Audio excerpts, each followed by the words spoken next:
Deu? Aqui, tô te ouvindo. Aí sim. Aí sim, Rafão. Pô, Salenco. Que massa, cara. Que bom que a gente conseguiu fazer funcionar. Sempre corrido, né, cara? A vida na América não é essa maravilha toda que Cara, trabalha pra cacete, não a gente é? trabalha muito, mas também tô muito feliz de estar aqui com você, Rafão. E tô grato e tô feliz de estar batendo esse papo aqui com você. E eu sei que vai ser um papo muito produtivo. Vamos começar falando de você, da onde tu vem. Eu escrevi ali nos stories do Insta que você é faixa preta do Melk Galvão. Aham. E eu parei por ali. Eu não conheço muito mais. Me fala um pouquinho da. Bom, eu sou natural de Manaus, né? Amazonas. E eu iniciei a minha trajetória no jiu-jitsu lá também. E eu conheci o professor Melk ali em na época da Covid. Porque na época da Covid eu ainda estava treinando e residindo em São Paulo, na Dream Art, no projeto. E depois que ocorreu a Covid, eu fui para Manaus e foi lá que eu conheci o professor Melk, fiquei com ele da faixa roxa até a faixa preta. Aí você. Conta mais como é que era, Mica, essa molecada toda que veio de lá. O que vocês tomam naquela água de Manaus lá, cara? Que só tem casca grossa de lá, cara. É impressionante. É impressionante. Tem, proporcionalmente, eu acho que quando a gente fala. Compara com outros estados, sei lá, acho que o Rio de Janeiro é o mais tradicional do jiu-jitsu por causa dos Gracie e tal. Não sei o quê. Mas se tu pegar população e eu acho que pingar estado por estado, assim, eu acho que ninguém ganha de Manaus, não, cara. Manaus Qual que é a história, assim, de lá, cara? Que eu consigo pensar nos 10 nomes, assim, mas E rápido. do top, assim. Cara. Rápido, então, lá em Manaus a gente tem a... Primeiro que eu acho que a alimentação é muito boa, é uma alimentação muito limpa, né? Tudo ali, tipo, muito natural, tudo plantado ali mesmo, tudo peixe, aquelas plantações mesmo que a gente não precisa usar misturas para estar fazendo... Tudo natural, né? Isso, tudo natural.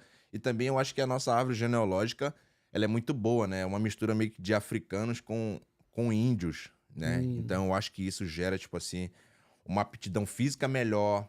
E também pelo que eu observo assim, Rafão, é que às vezes a gente fala assim, é porque de Manaus sai muito cara bom, sai muito cara, sabe? É uma terra, tipo, diferente. Mas eu vejo isso também com outros olhos. Eu consigo enxergar que ali em Manaus a gente é um povo muito sofrido. Faz sentido. A gente é um povo muito sofrido e a gente não tem muitas opções se não for lutar. A hora que sai também, os caras querem dar a vida pra não ter que passar por aquilo de novo, né? Exatamente. Então, eu tenho comigo, eu costumo falar que quem realmente sai de Manaus e vence o mundo aqui fora, sendo fora de Manaus, ele tem o meu respeito. Porque, observa comigo, Manaus... Você é de onde? São Paulo. São Paulo. Qualquer avião que você pega ali para ir qualquer estado do Brasil, uma hora e meia você tá no estado, no máximo 2 horas você consegue passagem acessível. E Manaus não. Para você ir de Manaus para São Paulo é 4 horas e meia, 5 horas de avião. Difícil, né? Tipo, também uma passagem muito cara, 2.000, 3.000 reais de passagem, às vezes só ida. Caraca. Então eu acho que isso faz a gente também, tipo, querer mais do que as outras pessoas, entendeu? Eu acho que isso é um pouco também do diferencial, assim, que eu observo, assim, de fora. Mas é muito louco isso. Você falou de ser um povo sofrido. Quando a gente tá aqui, faz quanto tempo que você tá aqui nos Estados Unidos? Faz 2 anos. Então, mas já deu pra aclimar, né? Já deu. Daqui, tu olha de volta pro Brasil, cara, você fala, porra, brasileiro é um povo sofrido, né, cara? O nosso povo lá é um povo sofrido, né? A grande parte, pô, tu assiste jornal, assim, você vê as paradas que estão acontecendo, gente dando entrevista, você fala, caralho, cara. Tá tudo difícil, é muito não tem complicado, emprego. Né? É muito complicado. Só que aí você, levando isso pra Manaus, você tem que duplicar. Exato. Se o cara tá falando que a vida tá difícil em São Paulo e Rio, imagina Manaus, né? Pra Manaus tudo é peso 2, rapaz. E a gente fala Manaus e não é necessariamente Manaus, né, cara? Porque tem muita molecada que é de cidades vizinhas que ainda é muito pior que Manaus, né? Muito pior. Porque Manaus é a referência, né? Manaus ali é o nosso centro ali, né? Exato. Eu acho que... Mas, com certeza, tem pessoas mais sofridas ainda que não estão ali no centro, ali em Manaus, residindo, e que com certeza tem uma dificuldade a mais ainda, né? Como tem municípios ali que também saíram de municípios menores, né? Como o Hulk. E o Hulk, ele não é manauara, ele é de um município vizinho ali. O Ru de São Mateus também é de um município vizinho ali. E eles também conseguiram, tipo assim, se destacar. É verdade. Por muito tempo. Então, essas pessoas, assim, também eu respeito, entendeu? Porque não é...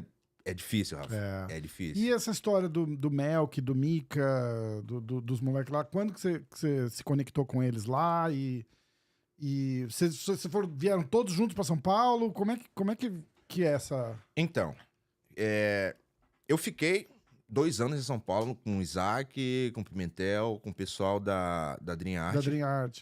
E isso, 90% do projeto era manauara, pô. Sim. Era manauara e alguns também eram ex-alunos do professor Melk. Eu não conversei com o professor Melk. Eu fui encontrar ele depois daquele tempo difícil que a gente viveu lá, da Covid e tal, parará, assim, assado. E quando eu cheguei em Manaus, eu conheci ele, entendeu? A gente tava sem treinar, ele, pô, vem aqui e tal. E não tava nada funcionando lá. Tava tudo parado, entendeu? Então, o que ele fez? Ele pegou, ele sempre foi muito, sabe, visionário. Eu lembro que, tipo assim, tava tudo parado, ninguém tava treinando, ninguém tava fazendo nada. E ele convocou a gente pro treino, começava às 5 horas. 5 horas. E, tipo assim, eu morava longe, como tinha pessoas também que moravam longe. E ele tava reabrindo, na verdade, a academia dele, só que agora ele tava fazendo também um centro de treinamento lá dentro. Entendeu? E o que aconteceu? Não tinha nada funcionando. Não tinha aula, não tinha campeonato, não tinha nada. Ele pegou, ele trancou mais ou menos, eu acho que 30 garotos dentro da academia. Caraca. Trancou. A gente ficava treinando lá escondido, porque ele já falava que em dezembro a gente iria disputar uma competição, sendo que não tinha nada aberto ainda. Que foi a última competição que a gente fez, que eu fiz, eu acho, com ele, né? Foi de marrom lá no Grand Slam Rio. Tá. Aí a gente passou, tipo, treinando, tipo assim, o início do ano todo, acho que foi uns 8 meses de treino lá dentro. Ele pegou mais ou menos uns 30 cabeças, como eu falei, vou repetir aqui, e a gente ficou mais ou menos treinando até o Grand Slam Rio daquele ano. Caraca. Lá dentro. E ele sempre falava, ó, vocês precisam treinar, enquanto o pessoal, tipo, vende, chora, a gente tem que vender lenço, a gente tem que dar um jeito de se virar que todo mundo vai conseguir fazer um dinheiro, todo mundo vai conseguir aparecer. Então a gente se manteve focado ali, né, durante esses 8 meses. Então foi lá que eu tive minha primeira também convivência com o Mika, com o Diogo. Eu acho que o Fabrício chegou depois. Quantos anos tinha o Mika nessa época? E eu acho que o Mika tinha uns 16 para 17. Acho que era faixa roxa. Não faz tanto tempo, né? 2020, 2021, né? O Diogo, também peguei o Diogo também, tipo, mais ou menos com 18, 17 anos. E eu acho que o Fabrício estava vindo ainda, a Brenda também não estava lá ainda. Eu acho que a Brenda já foi da segunda vez, porque depois que eu passei esses 8 meses com ele, eu voltei para São Paulo. E depois que eu tive uma cirurgia que eu retornei com ele novamente. Entendi. Aí eu fiquei mais um tempo com ele, entendeu? Entendi. Já era uma parada assim que você fala... Você via o moleque treinando ali com 16 para 17 anos, você fala, caralho, esse moleque é diferenciado. Vocês têm essa visão, assim, de bater o olho e falar assim, ó... Porque tem moleque bom em todo lugar. Mas tem o bom e tem o diferenciado. O Mika. Que você fala, cara, ó, esse moleque, porra, vamos trabalhar isso aí, porque esse aí vai dar fruto. Eu conhecia e acompanhava o trabalho do professor de longe. Então foi... Porque antes disso... Porque ele já era conhecido na área lá, né? Ele já tinha um projeto antigo. Só que eu era de academia rival, então eu lutava com os atletas dele. Entendi. Entendeu? E como é que tava essa briga aí de... pontuação. Eu acho que a gente foi brincadeira. Não dá pro mestrão, não. Não dá, não. Tem como. Em estratégia ele consegue, em físico ele consegue, em técnica ele consegue, não tem como acompanhar ele, não. Mas, enfim, continuando. O Mika, eu tive um contato com ele realmente quando eu fui lá depois da Covid, porque até então eu só conhecia ele por redes sociais e campeonatos também. Claro. Quando eu via ele lutando lá. E muita gente já falava dele de faixa verde. Caralho. De faixa verde a galera já falava. Tipo, mas é que hoje em dia, assim, você vê, tem aquele molequinho lá, todo trincadinho lá, o brabo do jiu-jitsu, eu não vou lembrar o nome dele agora, cara. 220? Íncaro. Isso, você olha esses moleques e fala, cara, mas não tá muito cedo pra falar que esse moleque vai ser foda quando tiver 18, 19 anos? Sim. Entendeu? Porque, tipo... Você não dá pra saber. São promessas, né? Exatamente. Eu consigo entender, são promessas. É porque o mundo hoje é muito louco. Porque antigamente você pega e tem os caras e tal, mas você começa a ver já era mais um zum. Hoje em dia a mídia social dá um impulso muito grande, né? Não tô dizendo que esses moleques não vão vingar. ser, Não. Mas estão no caminho. Eu lembro o Pé de Pano, por exemplo. O Pé de Pano, fiz esse programa aqui com o Pé de Pano 3 anos, acho. E ele sempre falava, olha, tá cedo pra ficar, porque o Mika acho que era faixa marrom, aí ele ganha faixa roxa a faixa roxa, ele ganha faixa preta, não pôde competir, porque era novo e tal, mas a galera já falava dele, nossa, esse moleque vai ser demais, esse moleque vai ser não sei o quê, e o Pé de Pano falava assim, peraí, que tá cedo ainda, o moleque ganhou faixa preta, agora a gente vai ver se ele vai ser tudo isso, porque é outro nível. Zera tudo. É outro mundo, né? Não é isso? Zera tudo. É completamente... É outro nível de competição, é outro tudo, né? Rafa, quando eu cheguei lá, eu já tinha vindo de uma experiência de conviver com grandes campeões de jiu-jitsu, ali no tatame da Dream Art, na casa ali da Dream Art, porque o que acontecia? A Dream Art, ela contratava os atletas para vir fazer parte do time. Então ela chamava, era convidado, eles tinham que convidar. Então, automaticamente, para você ser convidado, você tinha que ter resultados. Exato. Então ali tinha muita gente boa, Eric Muniz, Isaac Baense. Tá lá ainda, né? Eu tive com a Ana Rodrigues aqui. Ele e a Ana estão tocando o projeto, praticamente, né? Sim. Quando você foi, era da Allianz ainda. Eles estavam na Allianz ainda, né? Eu tava na Allianz, isso. Eu já tava na Aliança ainda. E ali também tinha muitos campeões. Então, eu tava acostumado com aquilo ali, ver muitas pessoas num tatame muito boa. Só que quando eu chego lá, eu comecei a ter interação com o Mika, comecei a treinar com o Mika. E, tipo, quando eu observava ele assim, eu falava, meu irmão, eu nunca vi nada igual. Caraca, sinistro. É algo descomunal. Eu nunca vi nada igual. E era engraçado porque ele é brabo. Isso aí é brabo, independente de qualquer coisa. Mas ele também faz tudo certo, cara. Tipo, no que sentido? Tipo, ele na vida, você diz? Ele é muito disciplinado, pô. É muito louco isso. Ele é muito disciplinado. Não dá pra ser...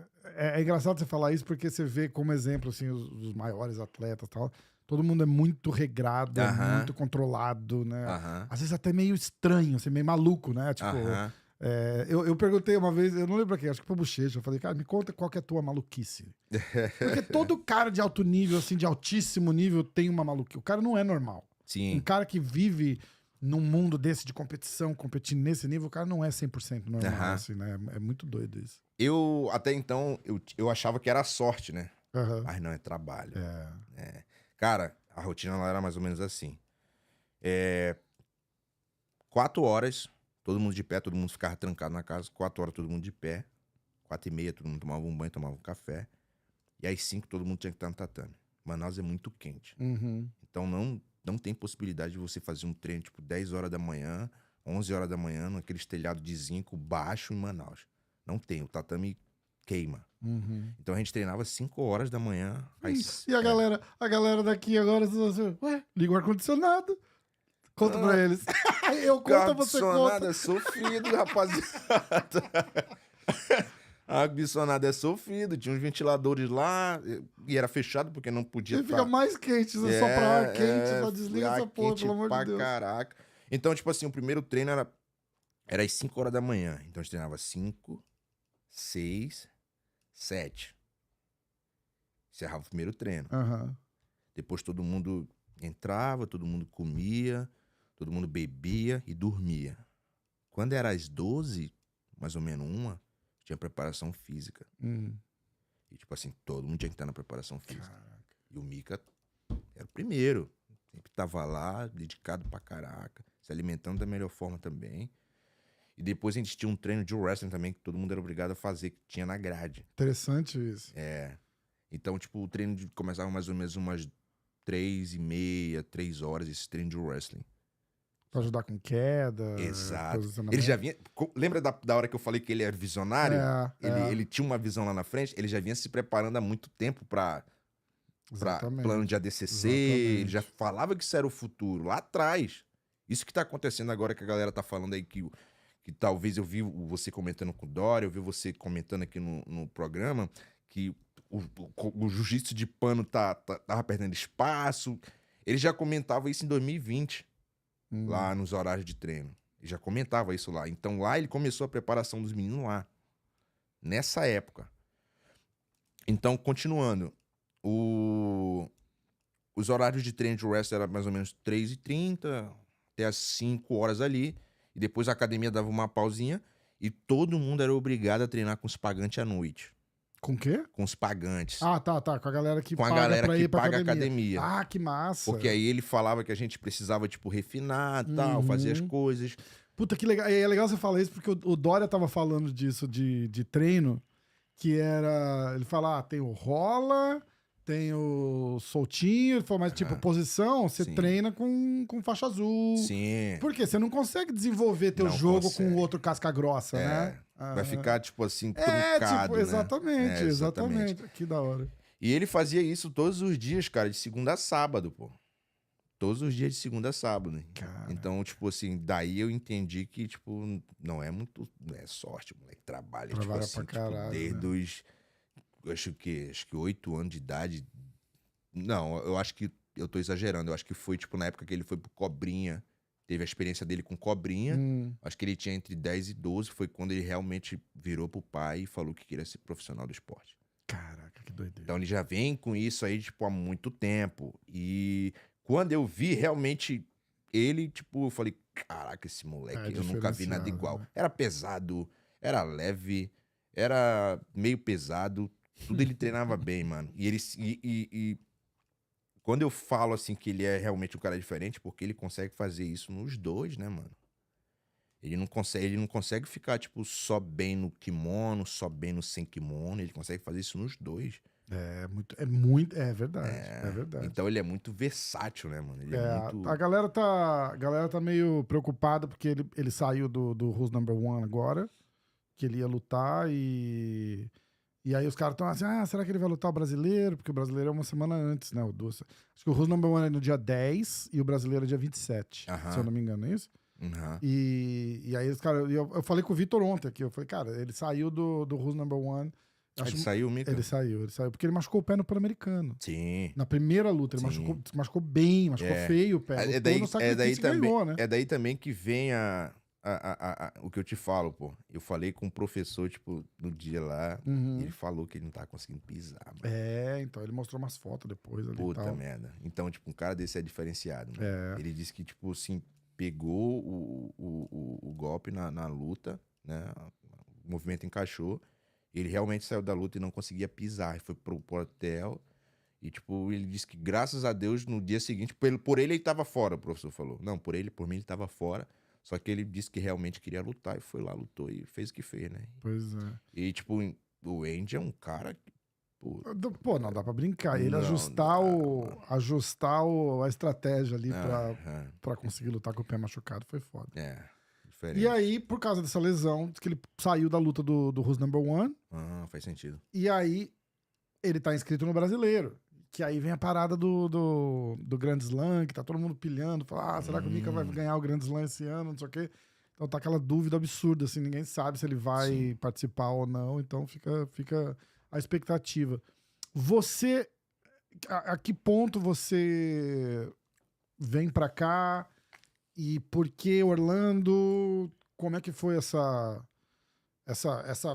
vinda e essa decisão, né, de vir pra cá e por que os Estados Unidos e não Europa? Porque o jiu-jitsu hoje tá no mundo inteiro, né? Sim. Vai muito de onde você conhece alguém que de repente vai te dar uma assistência, abrir as portas, exatamente. Sim. Eu nunca, Rafão, de verdade mesmo, eu nunca fui muito fã dos Estados Unidos. Eu nunca fui fã daqui, porque eu já tinha entrado aqui algumas vezes e nunca fui fã daqui. E quando eu conheci... Por que tu não gostava? Eu acho que a cultura, um pouco. Sério? Eu também era um pouco mais novo quando eu vim, então... Amarrento, assim, tipo... Não, acho que também pela idioma... Entendi. Aí fica difícil. E queira ou não queira, falando a verdade, a gente é imigrante, né, no país dos outros. Isso é verdade. Eu vi a Ana falou pra mim que ela não gostou daqui, que ela não gosta daqui, mas ela explicou por quê. Ela morou 6 meses aqui, ou alguma coisa assim, e ela falou que passou muito perrengue aqui de grana, assim, de tipo... O início é normal, né? Entendeu? E aí ela ficou com birra, tipo, ela ficou com raiva daqui, assim. Não, agora ela vem e passei, eu tava interessado de saber qual que era a tua... por não gostar, entendeu? Porque você acha que se você vier pra cá e não conseguir aproveitar alguma coisinha, deve ser foda mesmo, né? O início de sofrimento é normal, né? Eu acho que até se você, tipo, começar algo no Brasil, você vai sofrer também, porque é o início. Aqui é mais fácil, né? Se você quiser, é um pouco mais fácil, né? Então, tipo... Aqui o início é normal, como em qualquer lugar que você faça uma transição, você vai sentir saudade da sua... terra natal, você vai sentir saudade dos seus familiares, sentir saudade dos seus amigos, da sua cultura. Então isso é normal, em qualquer lugar que eu vá, que as pessoas vão, né, faça a mudança, elas vão sentir essa diferença. Mas eu não me adaptei aqui, eu acho que também pelo fato de eu ter ido para Los Angeles no meu primeiro impacto. Então, tipo, lá é um pouco mais pacato. Lá? Eu achei. Los Angeles? Los Angeles. Caraca, eu acho que aquele lugar era o fim do mundo. Eu achei um pouco mais pacato, assim, mais tranquilo. E quando eu vim em Orlando, o que aconteceu pra mim vir pra Orlando? Orlando é muito turistada, é difícil, né? Isso pega. Né? E eu falei, caraca, Orlando e tal. O que aconteceu? Eu recebi uma proposta da Gracie Barra Orlando, que na época era o Léo era o dono, o Léo que me trouxe pra cá, né? Um amigo meu hoje. E ele me trouxe pra cá. Ele me fez a proposta de emprego e tal, tarará. Aí foi daí que eu fiz a transição de sair do professor pra cá. Pra trabalhar na escola com ele e tal. E no começo foi muito difícil também, né? Passei perrengue pra caraca. Rola uma assistência, tipo, faz assim, faz assado, mora aqui, mora lá, ou tipo, tá aqui a chave da academia. Não, valeu, boa sorte. O início foi difícil, mas eles conseguiram me auxiliar da melhor forma, né? A minha esposa também entrou comigo logo em seguida. Isso por conta deles, né? Eles conseguiram fazer isso pra mim. Então ficou um pouco mais fácil também de ela me ajudar, né? Entendi. Tá com a família. Então no início ali era mais eu e a Tayla, minha esposa. E então a gente foi galgando devagar. Até conseguir, tipo... aprender um pouquinho de inglês, saber desenrolar as coisas, porque é uma cultura diferente, já você sabe. 100%. Você tá aqui há muito tempo. Eu tô aqui há muito tempo, mas eu já vim mais americanizado, assim, tipo, eu já gostava de rock, eu já sabia um pouco eu já sabia um pouco de inglês, né? Chegar aqui e você vê que você não sabe porra nenhuma, né? Você aprende. Mas eu não passei tanto... Eu passei o perrengue normal, assim, de alugar quarto em casa de família, entreguei jornal pra caralho, adorava entregar jornal. Eu só sabia pedir pizza, cara. Caraca, pizza cheese. Please. Era osso, cara. Caraca, Puta, cara. Eu não sabia falar nada. Hoje em dia o meu inglês de tatame ele tá bem melhor. A minha conversação, eu tenho absolutamente certeza. Falou, inglês de tatame, tem isso, né? Tem. Tipo, você se vira bem... Me viro bem. No tatame pra caralho, assim, desde antes de aprender a falar inglês normal, é isso? O que acontece, Rafa? Eu entrei aqui sem falar um ai de inglês. Inglês de tatame é ótimo. E o que eu fiz? Eu ligava o YouTube e ficava assistindo as plataformas ali dos caras dando aula. Então, eu basicamente decorava a aula pra reproduzir no tatame. Caraca. Caraca, que doideira, cara. E foi dessa forma que eu fui, tipo assim, Mas, por exemplo, aqui em Orlando, você dando aula numa academia, numa Gracie Barra em Orlando, com o tanto de brasileiro que tem aqui, tinha muito americano, muito menos que brasileiro lá? Tipo, você não conseguia puxar uma aula em português? Não, porque em todas as aulas tem muito brasileiro, mas também tem americano. Uhum. Então, tipo, não tinha como eu fazer, tipo, uma aula só em português. Sim, sim. No início foi difícil. Entendi. Então, tipo, eu... o que eu vou fazer? Tá, papapá, assim, assado. Eu comecei a pegar e ver As aulas online. as aulas online no Aham. YouTube. Aí foi dali que eu comecei a desenrolar algumas coisas, comecei a falar. Tipo, primeiro eu decorei o corpo humano. Falei, preciso decorar o corpo humano, que eu preciso falar, tipo, onde eu devo pegar, tá? Caraca. Aí eu só falava, tipo, I'm gonna grab here. As posições não poderiam passar de 5 step. Então...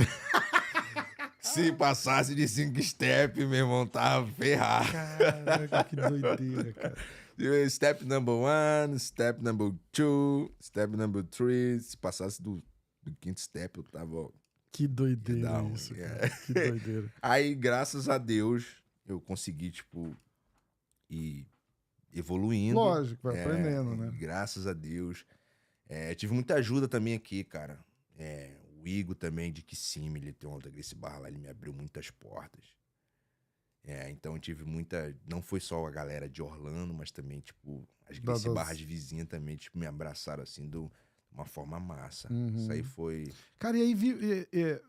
Como que é o convite? É tipo, chega pra você e fala assim, "Ô, quer vir aqui pros Estados Unidos dar aula na Gracie Barra? É assim? Se aplica? Ó, um faixa preta lá do Brasil que sonha em vir pra cá dar aula. A gente sabe que não é fácil. Essa é a primeira parte. Essa primeira parte é tipo...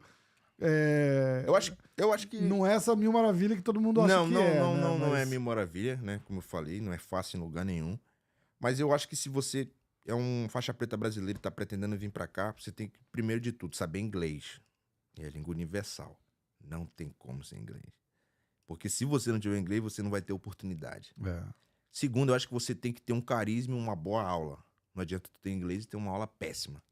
Porque os alunos também percebem isso. Exatamente. E a gente sempre falou disso, que o fato do cara ser um bom competidor não quer dizer que ele é um bom professor. Não tem nada a ver uma coisa com a outra, né? Não tem nada a ver uma coisa com a outra. É totalmente diferente, são dois mundos diferentes, né? Eu conheço pessoas que, tipo, como competidor, putz, não tenho nem o que falar. Mas como professor, não tem como. Totalmente diferente. Totalmente diferente. Tá, e que mais? Então, pra você que tá pensando em vir, cara, se tiver oportunidade, venha, mas venha preparado. Vale a pena ainda? Tem grana, tem oportunidade? Cara, eu acho que vale. Você faria de novo? Eu faria de novo. Eu faria de novo. Eu faria de novo. Porque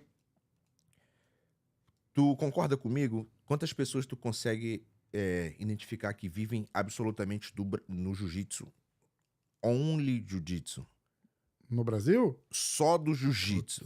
Só jiu-jitsu. Eu tô aqui há tanto tempo, eu acho que eu não conheço ninguém. Eu conheço atleta não conta, né? Não, pois é, mas até mesmo os atletas... Mesmo atleta, né? Os caras têm que trabalhar. Tem que trabalhar pra caraca, tem que, tipo assim... Às vezes nem sequer só dar aula, mas tem que fazer outros trampos por fora. Alguns fazem Uber, fazem isso, fazem aquilo. Exatamente. E aqui não, aqui você... Atleta, quando eu falo atleta, eu conheço atleta... que o cara já tá no outro que eu trago no podcast. Sim. É campeão mundial. Tem mídia pra caraca em cima. E mesmo assim, a vida não é fácil, Não cara. é fácil. E mesmo campeão mundial. Tem que dar aula também. Os caras dão aula pra caralho também. Meu irmão. Mas aí, aqui se você, tipo, for humilde pra aprender, se você tiver um carisma legal, um carisma maneiro, né? Ser uma boa pessoa, uma energia bacana pra caraca também, você consegue ganhar seu espaço e viver somente disso. Você vai trabalhar pra caraca, não é fácil não. Quem tá falando pra você que aqui é fácil e dá dinheiro em árvore tá mentindo. Isso é mentira. Mentira, mas se você for humilde, se você for trabalhador, se você for honesto, se você, tipo, ter muita fé em Deus e arregaçar as mangas, você consegue, vale a pena. Vale a pena. E aquelas paradas de Abu Dhabi, teve oportunidade de ir pra lá? Porque eu ouvia tanta coisa, cara, e parece que lá morreu isso daí, né? Que fizeram tanta merda lá que acabou, né? Aqui é muito mais Acho que aqui é muito menos rigoroso nesse sentido, assim, mas eu imagino que também façam muita merda aqui. Não faz? Você ouve Sim, as histórias? sim. As histórias de Abu Dhabi você já ouviu, né? Eu ouvi pouco, eu conheço pouco sobre o assunto De das grana, exportações. não Isso, era? eu já ouvi. Cartão, aluguel, carro. Calote pra caramba. Pra caralho. Eu ouvi cada história, bicho, doideira. Mas eu conheci pouco, né, desses assuntos. Nunca chegou a oportunidade de você ir pra lá? Não, mas eu já fui lá lutar. Sim, mas, competir. Mas daquela onda de gente que foi pra trabalhar. Não tive essa experiência de ter o convite pra ir lá, não. Na verdade, quem me indicou pra estar nos Estados Unidos aqui foi uma indicação, né, na verdade. Foi o Nugget. Caraca, o Alan Nugget? O Alan Nugget. Que irado, ele cara. Ele que me indicou, tal, falou que o cara tava precisando de um headstroke aqui e perguntou se eu tava afim. Que irado. Aí foi daí que eu comecei a conversar com o Léo. O Nugget tá por aqui ainda? O Nugget mora em Orlando, pô. Cara, tu vai ter que me conectar com ele também, cara. Vou botar ele aí, Nugget. Vai ter que aparecer aqui. Bicho. Cara, eu conheço o Nugget, puta, acho que 2017 eu tava aqui com o Borrachinha e a gente foi lá na Fusion. E aí tava o Nugget, o Mike Perry, tava essa galera, foi lá que eu conheci. E o Nugget é uma figura, cara. O Nugget é engraçado.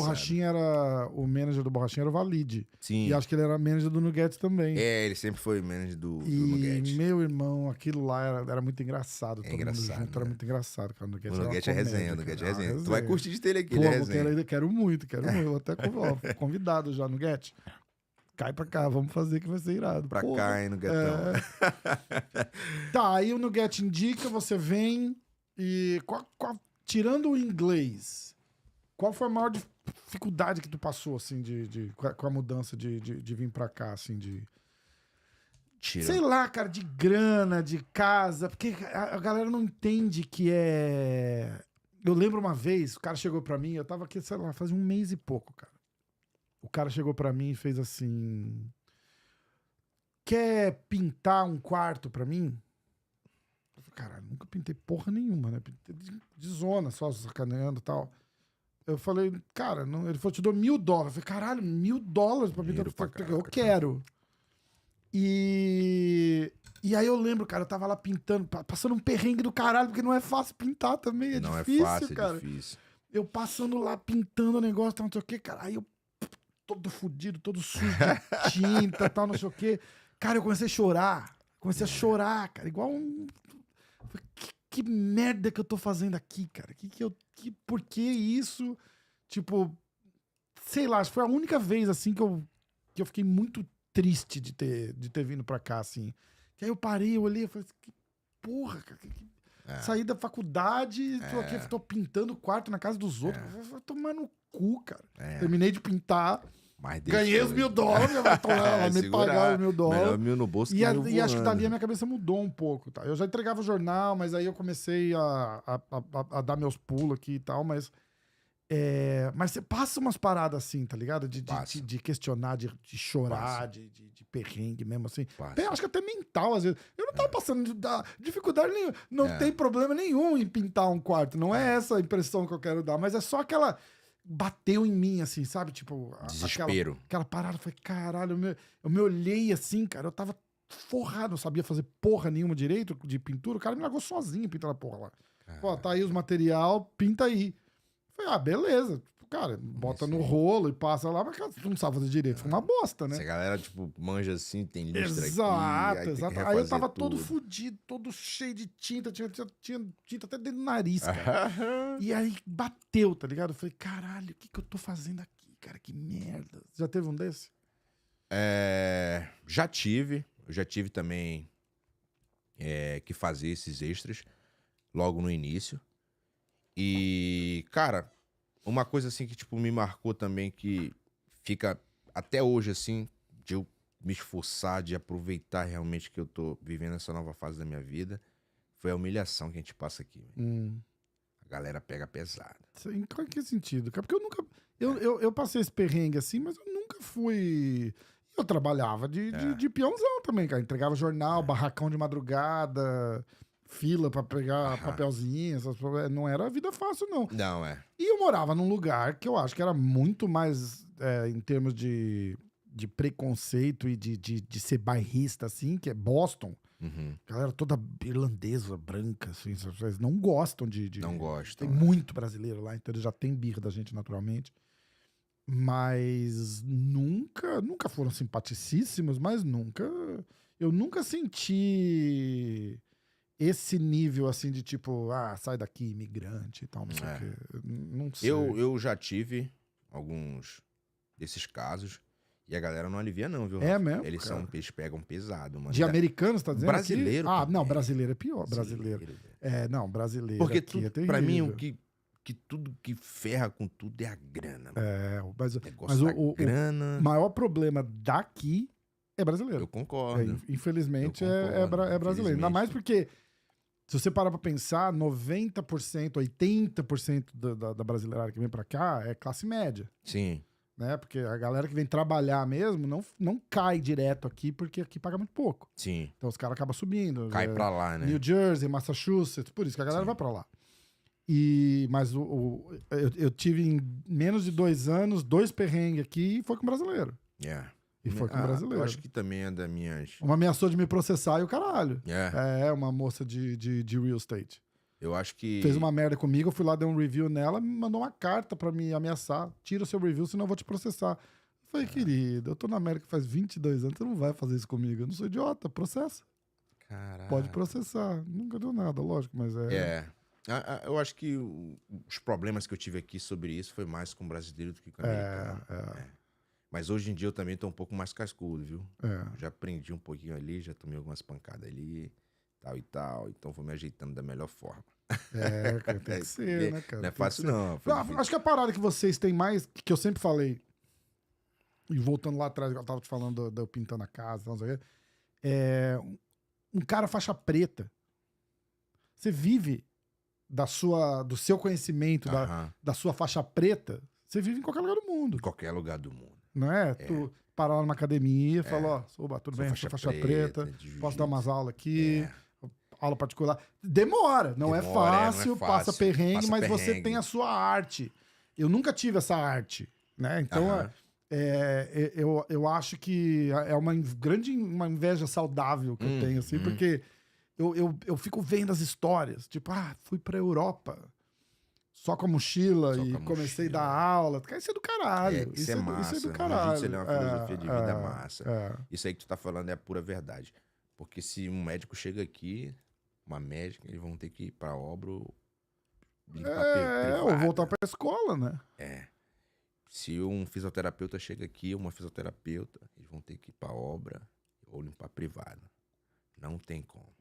Mas se um faixa preta chega aqui e ele realmente, de novo, é uma pessoa honesta e ele tem uma oportunidade, ele não precisa, tá fazendo trabalhos por fora. Exato. Eles não precisam validar a profissão deles pra estar atuando. Porque um médico vai ter que validar. Entendeu? Um fisioterapeuta vai ter que validar. Um profissional de educação física vai ter que validar. Então, faixa preta não, é universal. Aqui na China, sei lá, onde for que tu imaginar. E a palavra que você falou, do cara ser honesto, porque normalmente você vem... ainda é um mundo pequeno, né? Então, você é faixa preta do Melk Galvão. Hoje em dia, o Melk Galvão é o Melk Galvão, mas vamos supor, uns anos atrás não era. Mas assim, o Melk Galvão conhece um outro cara. Sim. Top. Contato, e aí falou, tem um faixa preta meu, indo pra lá. Dá uma força. É uma comunidade bem... que apoia que apoia bastante, né? É uma comunidade que apoia pra caraca, né? Que apoia... realmente aquelas pessoas que são trabalhadoras, né? Que são honestas, repito novamente. Porque, assim, o que eu entendo, cara? Às vezes eu vejo gente que tá aqui, 10, 15, 20, 30 anos e não sai da mesma, mano. Isso me traz uma reflexão, mano. O que essa pessoa tá fazendo, mano? Pra ela tá continuando aí, mano. Porque aqui é um país capitalista, pô. Exatamente. Tá entendendo? Se você quiser, a oportunidade aparece, né? País das oportunidades, entendeu? Então, eu fico olhando assim, meu irmão, o que será que essa pessoa ainda tá aí, mano? Tem alguma coisa errada. Tem alguma coisa errada, entendeu? Por quê, mano? Porque se a pessoa realmente, colocar as mãos pra trabalhar, ser honesto, humilde, ser um cara trabalhador, ele vai chegar, mano. Não tem como. Não tem como vencer uma pessoa que é resiliente, mano. Não tem como. Mesmo que você apanhe, que você esteja no processo, uma hora você vai chegar. Se você for resiliente, se você for uma pessoa que realmente é do bem, que não faz mal pra ninguém, que tem a sua essência verdadeira, não importa o processo que você esteja passando, o que você vai passar, você vai chegar. É o que eu penso, entendeu? Cara, é muito louco. Faixa preta, acho que todo faixa preta que eu conheço fala bem. Né? Tipo, você treina discurso na aula, né? Com a galera. Você gosta de dar uma mensagem. Do que eu tô ouvindo tu falar aqui, eu falo, cara, o cara fala bem pro cara falar. Não, não fala bem. Não, mas é que é honesto. Você fala bem assim. Eu falo de coração. É de coração, mas dá pra sentir. Você sente na hora. Você fala assim, caralho, que má. E aí eu tava pensando, eu falei, caralho, pior que, ó, tipo, a aula do fulano, a aula do acaba a aula, sempre passa uma mensagem, um negócio legal. Você acha que Eu gosto. Eu também gosto de ler, né, cara? Eu também gosto de ler, eu também gosto de assistir alguns podcasts maneiros. Não só podcast, eu gosto muito de escutar aquelas pessoas assim que eu gosto. E eu acho que isso, tipo assim, me deixa com uma dicção melhor, né? Depois da aula sempre rola aquela mensagem motivacional do coração ou você prepara alguma coisa antes de... Não. Eu sou muito de sentir, assim, a vibe da galera, entendeu? E eu acho que se você tem um professor, tipo, com uma energia lá em cima, alto astral, você vai ter alunos com energia lá em cima e alto astral. É, o espelho, certeza. E se você, tipo, conecta uma energia negativa pros seus alunos, eles vão estar com a energia lá embaixo também. Então, não é nada planejado, não é nada que eu ensaio ou algo do tipo, mas é algo que realmente tem que fluir. Eu acho que, tipo assim, quando uma pessoa tá feliz, ela flui, ela floresce. Agora, quando uma pessoa tá triste...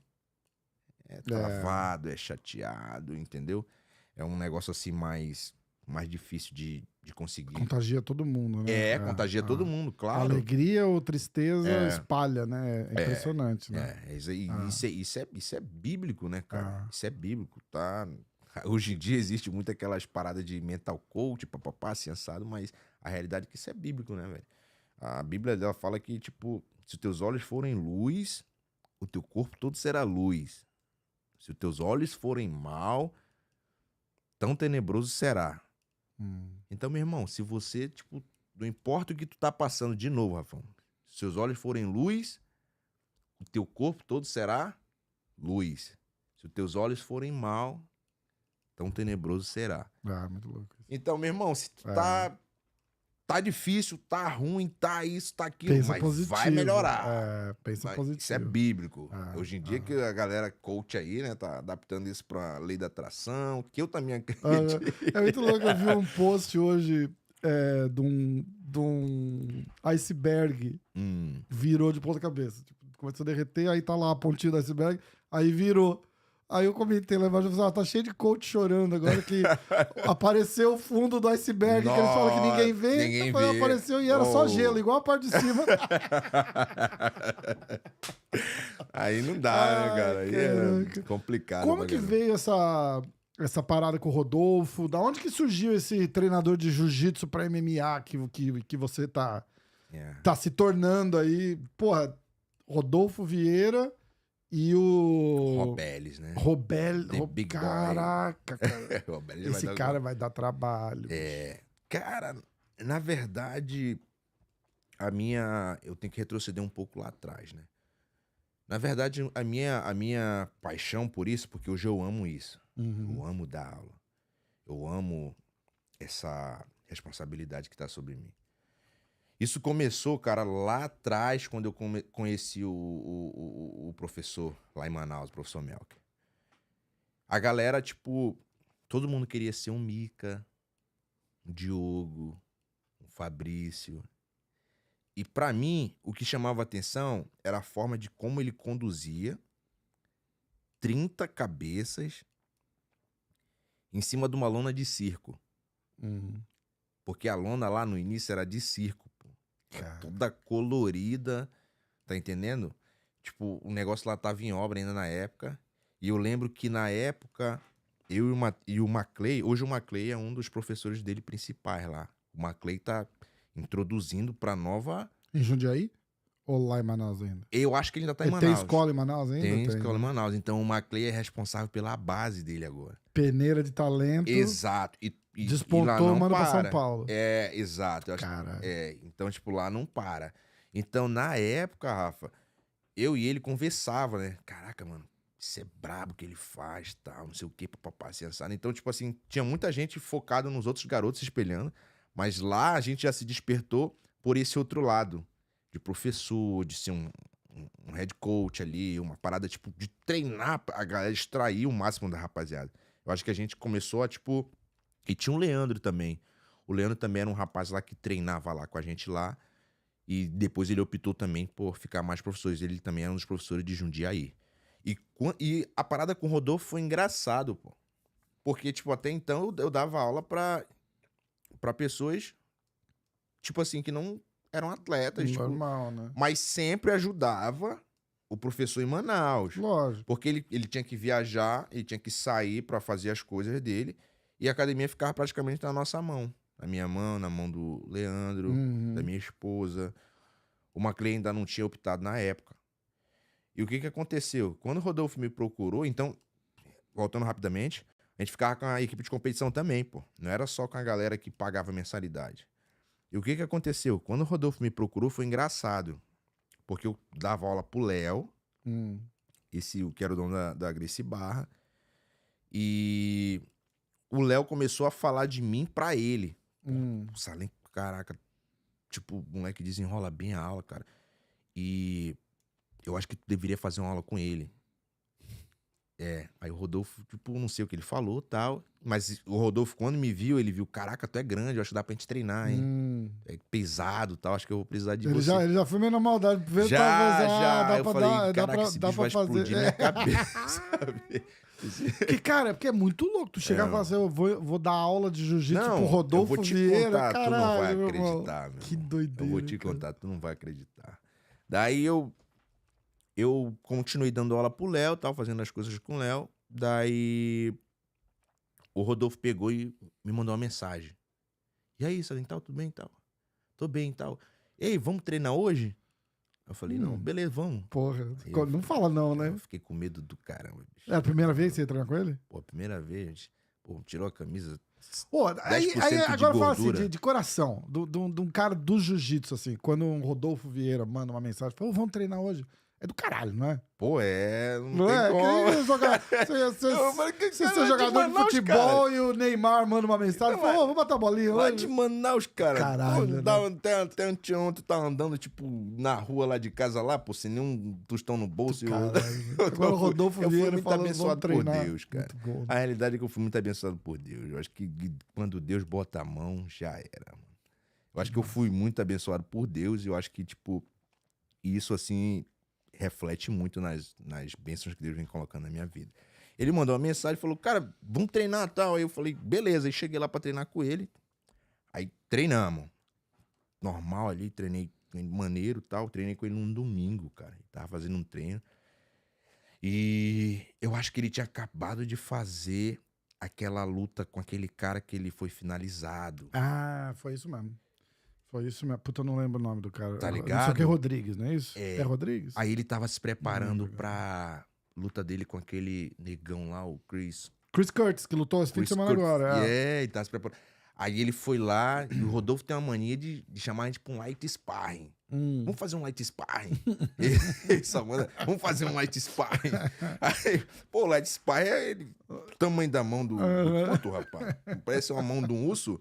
Aonde ele entrava, pum, balançava meu cérebro. Eu falei, caraca, Rodolfo. Botando pra baixo pra caraca. Aí, tipo, ele fez a luta, mas até então com Chris Curtis. Eu não trabalhava com ele ainda. Eu ajudei ele mais ou menos em uns 3 treinos só, mas ele treinando comigo. Aí aconteceu o que aconteceu. Ele fez a luta lá, ele não conseguiu o resultado.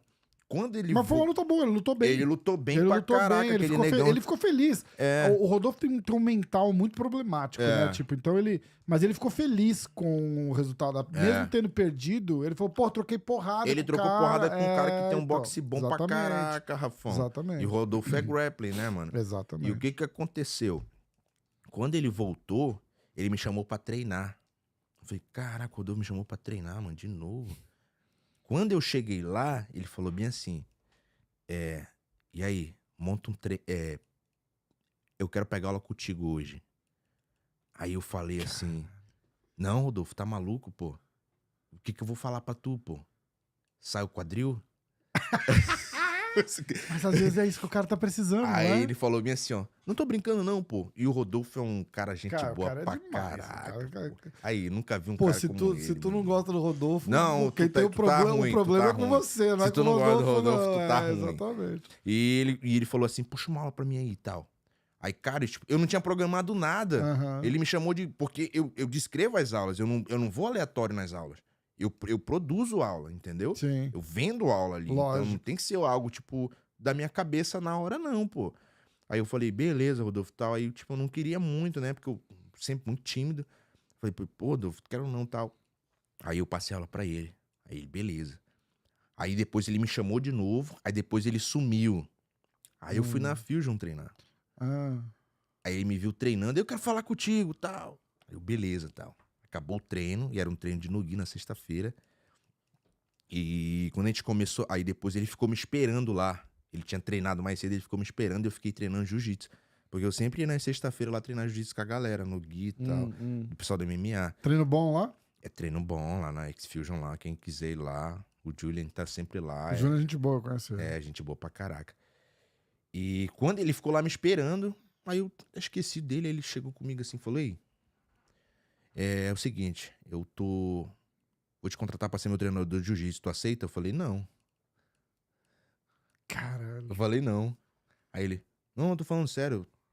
O Mano já tava na equipe dele, o coach Mano de strike falou, tem um Mano aí, o Julian vai ser o cara de grappling, você vai treinar jiu-jitsu comigo. Você vai ser o cara que vai formalizar aula pra mim. Eu falei, não, Rodolfo, não tem como, porra. É foda, né? Eu falei pra ele, quando tu começou a lutar, parou de lutar, perdão, eu tava iniciando em 2012. Como é que eu vou te dar aula, macho? Eu falei pra ele, tu tá ficando maluco, é? Aí ele falou, não. Eu quero que tu vá na equipe, eu quero que tu seja meu treinador de jiu-jitsu a partir de hoje. E se tu não quiser formalizar nada, só grita pra mim. Falou desse jeito. O cara tá querendo só alguém pra dizer pra ele. Aí eu vou chegar. Né? Aí eu vou doideira, chegar né, agora cara? numa parada que. E é demais ele ninguém saber sabia. que ele precisa disso, né? Aí vocês vão chegar numa. Aí eu vou chegar numa parada que ninguém sabia. O que acontece? O Rodolfo não treinava mais jiu-jitsu. Ele não treinava.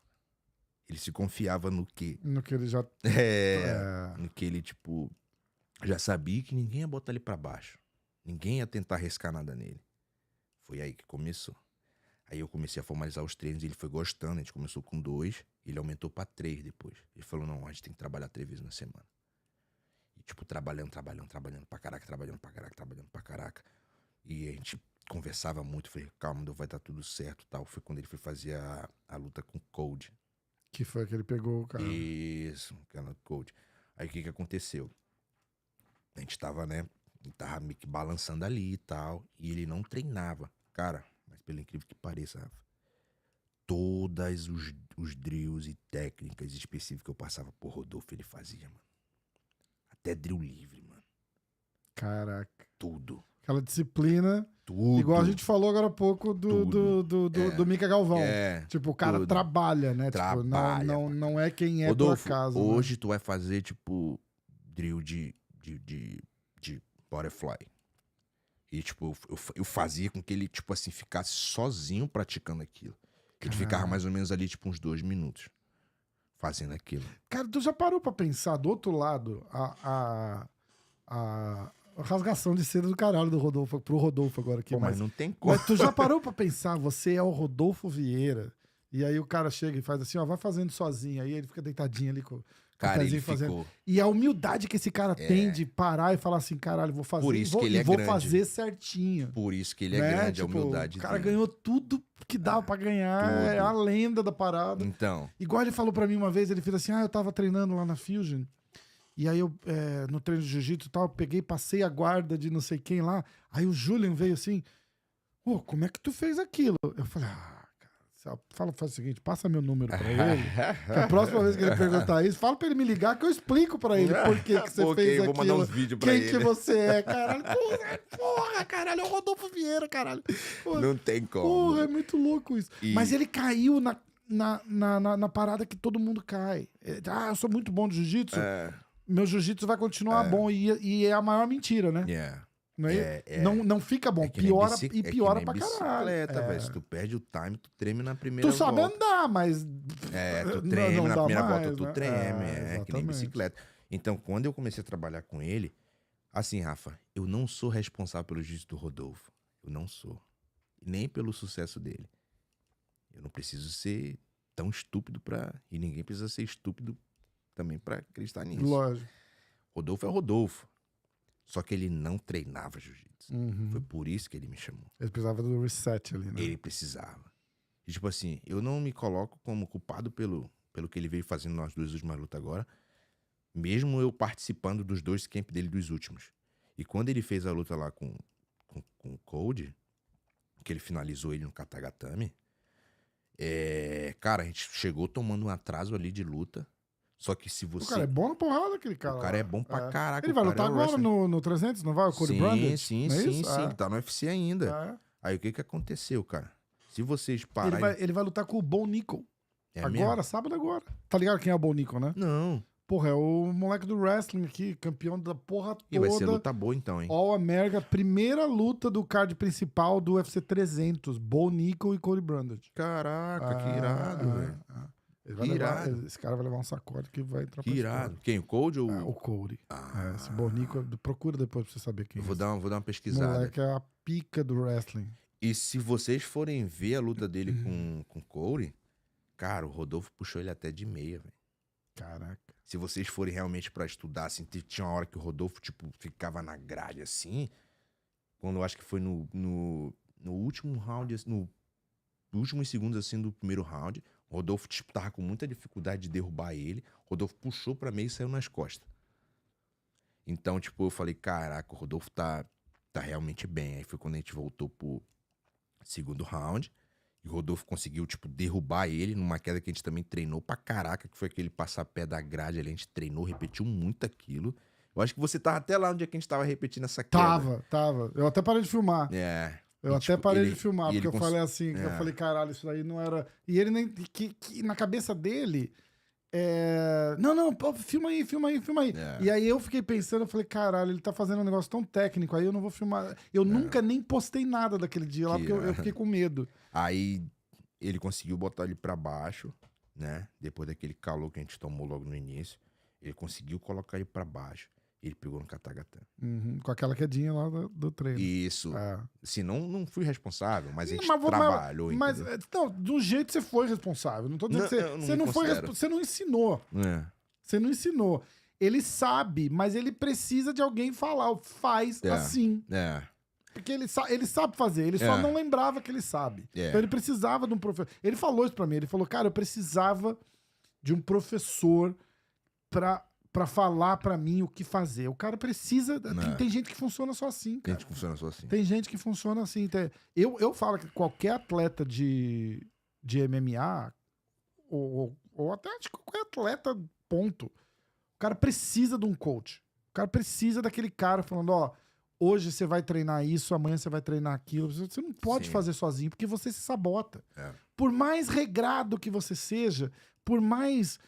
Mica Galvão que você seja, o teu cérebro lá faz assim, em vez de fazer 1 hora hoje, vai fazer só 58 minutos hoje. Aí amanhã é 55, aí amanhã é 50, 45 minutos. Aí, querendo ou não, de pouquinho em pouquinho você dá uma... Porque é natural, você não é preguiçoso. O teu corpo faz você fazer, aí você tem que ficar aquela... A mente quer conforto, você né? Você precisa do cara falando, bicho, hoje tu... De repente você não precisa nem ficar em cima do cara tanto, mas você tem que falar, ó, hoje... eu acho que o que ele queria era um cara que ele respeita, né? Porque ele tem que respeitar. A primeira coisa que ele tem que fazer é respeitar. Eu acho que isso é essencial, tem que respeitar o jiu-jitsu do cara. Tipo, ele não vai pegar um cara qualquer pra fazer. Então, tipo, a primeira coisa assim, aí ele fez uns treinos com você, falou, porra, o cara é foda. Aí é um cara que ele respeita. Acabou. Aí falou, ó, bicho, hoje faz isso, faz aquilo. De repente é só isso que o cara precisa. E eu também continuei trabalhando com ele pra última luta dele. Entendeu? Só que eu não pude sair pelo fato de eu ter um processo em andamento. Tá no processo do Green Card. Exatamente. Aí o que aconteceu? Mas a gente trabalhou aqui, tipo, uns 4, 5 meses aí, tipo, trabalhando. Eu, ele, o Mano Santana também, que é o treinador dele. Ele foi lá, aconteceu aquilo que aconteceu. E depois eu acho que deram pelo menos mais um mês pra ele fazer com o mesmo cara lá. Aí ele ainda falou pra mim, manda os treinos e tal, tudo direitinho. Que ele repetiu lá. Que massa, cara. Que massa. É Deus, cara. Legal pra caramba. É Deus. Legal pra caramba. Aí ele pegou os treinos, repetiu lá e finalizou de novo. Irado, né? Irado. Puta, é massa. demais. Tipo assim, não tô... E dá alegria de ver o Rodolfo se dando bem, né, cara? Porque é um cara que merece tanto, eu não tô né? me vangloriando, eu tô falando, tipo assim, a alegria que eu tenho de ele tá dando certo de pra fazer caraca, parte disso, entendeu? mas tu tá fazendo parte, entendeu? Tipo, não é 100% teu mérito, é você tá fazendo parte do Eu costumo falar por da onde eu ando, trajetória né? do cara. Que eu sou aquele cara que faz o trabalho sujo, nada mais. Não quero nada, tipo, de pá, eu só quero ficar tranquilo. E essa parada com o Big Boy, como é que foi? Isso é uma parada que você vai começar a fazer mais e mais agora, você acha? Tipo... Eu acho. Jiu-jitsu pra... Não foi nada planejado, mas eu recebo muita mensagem. Hoje, tipo assim, eu acho que eu já não tenho mais horários. A realidade é essa. Que massa, cara. É. Problemão bom pra ter, né? É bom. Graças a Deus. Problema né, de horário, né? Porra. Eu acho que, tipo assim, eu já não tenho mais espaço pra isso. E quando eu já vinha conversando com eles, só que esse cara é um guerreiro, pô. Esse The Big Boy é um guerreiro. O cara veio da Cuba, tá ligado? E o cara trabalhava das 8 da noite até as 5, 6 da manhã.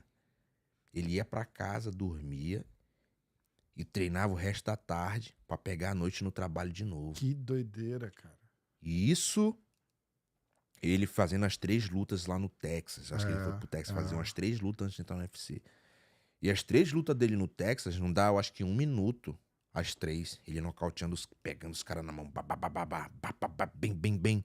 Pegando os caras na mão. Que ele é... Doideira, 2 metros de fenômeno, altura. né? Uma loucura. Danado, pô, Aquilo lá é uma loucura. 10% de gordura também, meu irmão. Puro suco. Entrou no UFC já num hype, cara, que é impressionante. Impressionante.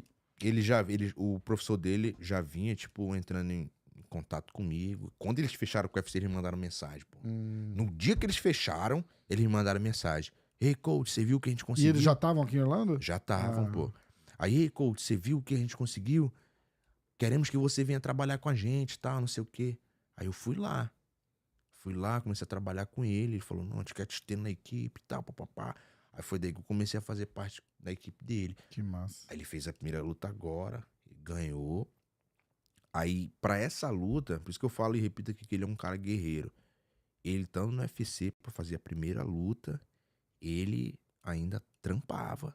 Cara, a noite inteira. Porque a parada que os caras não entendem assim, o cara entrou no UFC agora, ele tá ganhando 10 mil dólares, cara. Não é muito dinheiro, não. Não é muito dinheiro, não. Não é muito dinheiro, não. Não é muito dinheiro, não. Graças a Deus, Deus abençoou ele. Ele conseguiu ganhar o bônus da noite. Aí ajuda. Aí é 50. Aí foi 70, né? Porque 10 mais 10, aí ou tem 12 mais 12. Pra caraca, bababá. Pô, dos 70 ele ficou com 30 conto, que aí já é um... Alguns ele consegue se financiar por mais meses. Alguns meses de tranquilidade. Exatamente. Né? E agora, ele vai fazer uma segunda luta. Ele vai fazer no Tennessee. A gente vai subir todo mundo pra lá, pro Tennessee. Vai eu, ele, toda a equipe. Que massa. E ele vai fazer a segunda luta dele no UFC. E ele, cara, ele tá como um cara, tipo, tá forte dentro da organização.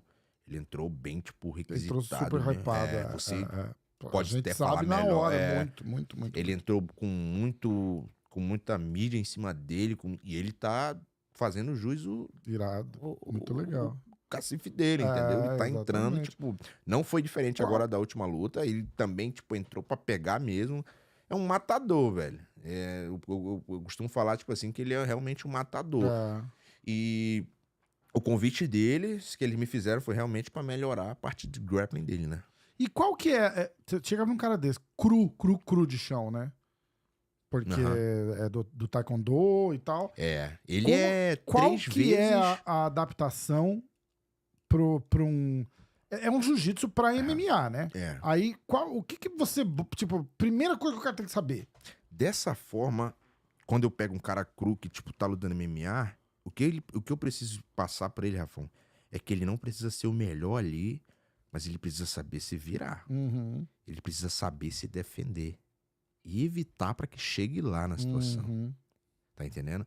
Então, ele é bem ciente disso. Eu já conversei com ele, já conversei com a equipe.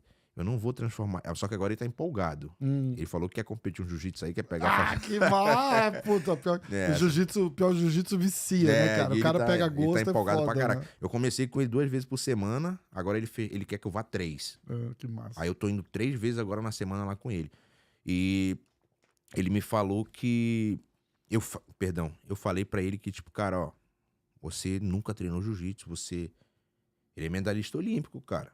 Que doido. Taekwondo, ele é 2 vezes medalhista olímpico pela seleção da Cuba lá. Que doideira. Taekwondo, o negão é brabo. Daí, eu falei pra ele, cara, eu preciso só que você saiba se virar, você vai fazer as lutas aí. E você reclamando da vida lá em Manaus, o cara cresceu em Cuba, meu irmão. Tu tá achando que Manaus tá ruim, tu não Por viu isso onde que ele esse é cara mais cresceu. Por isso que ele é forte pra caraca, meu irmão. Por isso que eu tiro o chapéu pra ele ouviu, a gente conversando aqui, ele vai falar, tava ruim lá em Manaus. Tava ruim lá em né? Manaus, Então, peraí. Deixa eu contar pra vocês, hein, que eu vivo lá na Cuba. Caraca, doideira. Aí foi isso, Rafão. Então, tipo assim, eu já tô mais ou menos uns 4 meses trabalhando com ele, 3 meses. Aí ele fez essa luta agora. Graças a Deus ele ganhou. E ele tá agora indo pra segunda luta dele no UFC. E você adapta o teu jiu-jitsu também? Como é que foi a tua transição pra fazer o jiu-jitsu que você conhece funcionar pro MMA? Usou o Rodolfão de cobaia? O Rodolfo foi minha cobaia, mas muita gente não sabe, mas eu também já lutei MMA, né? Caraca, sério? Eu já lutei MMA também. Então, lutou onde?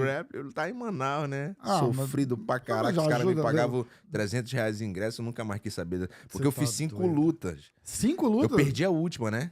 Tá. Então você tem 4-1 no MMA. Não, no Sherdog tá 2-1. Tá. 2 vitórias e 1 derrota. Só que no total eu tenho 5. Profissionais as lutas, só que 2 não foram pro Sherdog. Entendi. Sherdog é uma máfia do caralho, não é? Você já viu isso? Como é que funciona? Não Cara, vi. preciso trazer um dia alguém aqui que manja de falar disso, porque é uma sujeira. É brabo? Não. Então, tipo assim, eu lutava, só que, tipo assim, eu vinha ganhando, aí eu falava, tipo assim, pô, acho que agora vai melhorar. Aí fazia a segunda, acho que agora vai melhorar. Não melhorava nada. E, tipo assim, lá em Manaus, repito, cara, é sofrido. Os caras me davam R$300 em ingresso, mano. Tu tem que vender o ingresso pra ganhar a bolsa. Nem vendia, não veio de lutar de graça. Vender pra quem, macho? Meus amigos mais duros que... Todo mundo fudido igual. Vender pra quem, filho? Só que o ingresso te pago depois. Pago depois. Puta merda. Então, tipo assim, cara, eu acho que eu nem recebi da última luta que eu fiz. Tipo assim, perdi a luta, fiquei, tipo, mal pra caraca depois. Tive que comprar algumas coisas pra me reabilitar de novo, porque eu também fiz uma besteira, né, cara?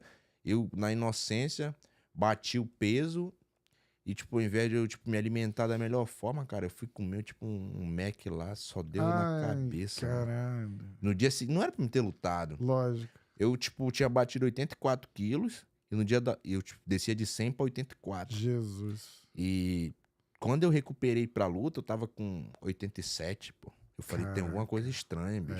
Não ganhou Tem algumas peso de coisas volta. estranhas, tem alguma coisa estranha. E eu mal, febril pra caramba. Eu falei, ih, cara, vai dar ruim. Agora vamos trocar porrada mesmo assim. Vamos, ainda fiz 3 rounds ainda, cara. Nocaute técnico, tipo assim, entrou no abdômen assim, aí meio que arriei. Aí, tipo, ficou ali, mas 2 mortos também lutando. O cara tava bem. Tava ruim também. Tava ruim também. Tá fudido igual também. Sem ganhar porra nenhuma. Sem ganhar nada, tipo, cara. Aí, tipo assim, eu meio que, tipo, eu me vi, tipo, eu falei, não, cara, não tem como continuar. Porque, pô, o cara treina pra caraca. Não tem nada, não tem uma refeição. Moro com a minha mãe, moro com meu pai. Eu pensei que eu ia ganhar dinheiro com isso, não ganhei. Né? Eu acho que foi até um erro, porque nessa época eu tive que parar com jiu-jitsu. Sim. Eu parei de treinar jiu-jitsu, de faixa azul pra ir pro MMA. Eu acho que eu errei aí. Talvez muito cedo no jiu-jitsu também. Eu errei. Então foi quando, tipo assim, eu falei, não, cara, não tem como continuar. Eu vou parar com isso não dá dinheiro, né? Mas agora, tipo, eu tô aqui e tal, e eu tô gostando de ver a galera treinando assim, me convidando pra caraca também. Legal pra caraca, né? Porra, irado. Mas irado. assim, tipo, nada concreto. Eu tô focado na escola, eu tô focado, tipo, nos meus alunos. Tá dando aula onde agora? Tô na Gracie Bar rolando. Tá. Na Gracie Bar Passa o rolando. endereço, eu vou deixar na Vou descrição passar endereço. do vídeo. E tu tiver... Quem tiver aqui em Orlando e quiser dar um Pode treino ir lá... Pode ir lá, a gente vai receber Usa da melhor forma. o cupom MMA hoje, ganha 10% de desconto. Ai, no com certeza. Se usar o cupom MMA hoje, tem um desconto massa. Pode deixar gravado. Mas não vai aí. pedir de graça não, hein? Vai pedir aula de graça não. Desconto. Vai lá e paga. Se ele não quiser te Desconto. cobrar, compra uma camiseta, faz... Isso. Não seja chupim da academia dos caras, pô. Não fica, tipo, atravessando o rio com um sorrisal, não. Solta o brabo. Eu ia lá na academia do Demian, fazia o hangout com os caras, fazia um treino aqui, um treino ali. Toda vez que eu ia, comprava um kimono, né? Aí o Demian chegou pra mim e fez assim: Rafael, quantos kimonos você já tem daqui? Eu falei: tem uns 4. O Demian falou: para de comprar kimono. Eu me sentia mal porque ele não me cobrava. Porque tem o Day Pass na porra da academia. Caraca. Tipo, você paga pra usar lá o dia, pra treinar o dia. Os caras não deixavam pagar nunca, cara. Aí toda vez eu comprava um kimono. Tem uns 5 kimonos do Demian Maia lá no guarda-roupa da casa do meu pai. Então, ó, tu vai lá. Se o cara não quiser te cobrar, o mínimo que você faz é comprar uma camisetinha da academia do cara. Porra, uma rash guard. Por favor, se não tiver né, do teu tamanho, compra e dá de presente pra alguém. Porra. Dá uma moral, né? Dá uma moral maneira. Tem que dar uma moral. Vamos nessa? Tu tá apertado de tempo? Tá. Se quiser jogar mais uma pergunta aí, mais um assuntinho. Não, eu acho que bem de boa. sabe o que a gente vai fazer? Antes do Mundial, a gente senta de novo. Ok. E vamos dar uma olhada nas chaves. Show. Tu me fala dos caras, a gente faz. Vamos começar a fazer mais umas resenhas aqui, tu tá perto de mim, pô. Vamos encontrar mais vezes. Demorou. A gente faz um churrasco, vem mais cedo. Show, aí. Melhorou. Falou a palavra mais. O cupom é churrasco. Molhar as palavras, né? Só palavra seca, vamos molhar as palavras.